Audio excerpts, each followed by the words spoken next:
Hi there, Frank here for premium members for the trading day of October 12th, 2023, a Thursday.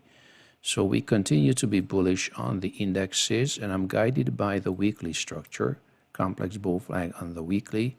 I'm not planning to short this seemingly bear flag situation here, too many green candles, and I don't think it's going to break down.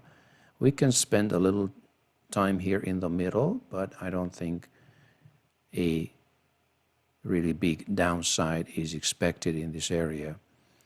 You could be long based on the 4-hour chart, in which case you should tighten your stop and see if you can take it to 1R.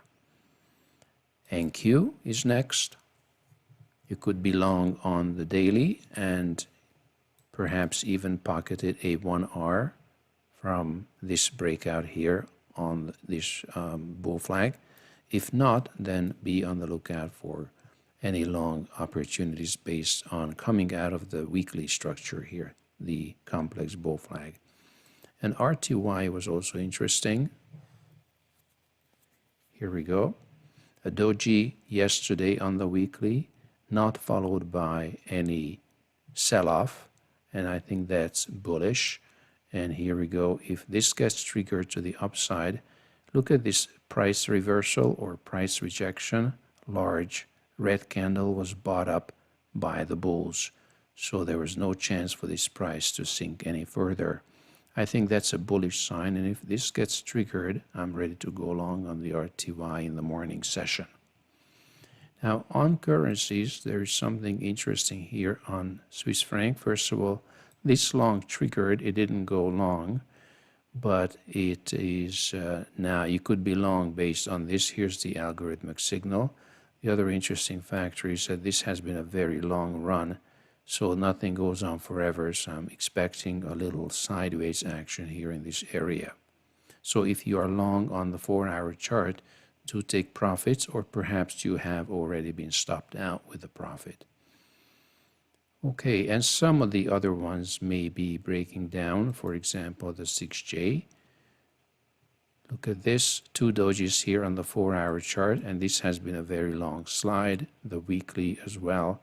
If this breaks below this level, then we could go a little further. Now, let's see what else. I'm continuing to be bullish on energies, and these are really complicated structures or irregular structures, but this measured move, nothing came of it, but I think that's just a confusion in the world out there. And if this gets going and maybe goes up to 87, then I'll be ready to go long out of the structure. Let's look at the HO and the RB. HO is technically triggering right now. Look at the small chart action here after hours. So there is reason to try a long here. And RB, I would not touch this for now unless we touch the upper Keltner first, and then I can think of long trades from here. So this is the most bearish, admittedly, out of the 3. Okay, let's see what else.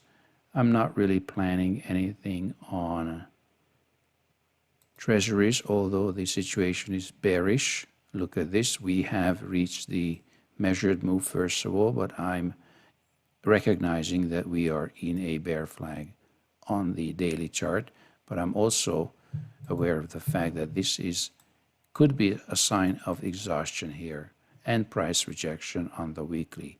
So there's just too many things going on for me to get involved here, and nothing on agriculture at the moment. So let's see what the morning session brings. I'm on the lookout for a couple of longs, perhaps on the indexes, and longs on energies.